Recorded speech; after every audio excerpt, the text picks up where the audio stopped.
ভারত সীমান্তবর্তী চর আষাঢ়িয়া মানুষের জীবনযাত্রা।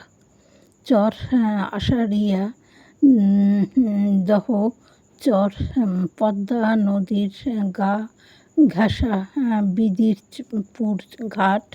এখান থেকে নৌকো করে চর আষাঢ়িয়া 5 টাকা ভাড়া।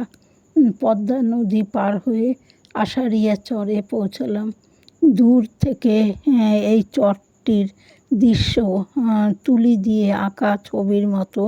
এই চরের যাতায়াত নৌকা পথে। এই চরে বিদ্যুৎ নেই। অনেক দিন আগে সোলার আলো ছিল, এখন অকেজো হয়ে গেছে। মোষ স্নান করান এই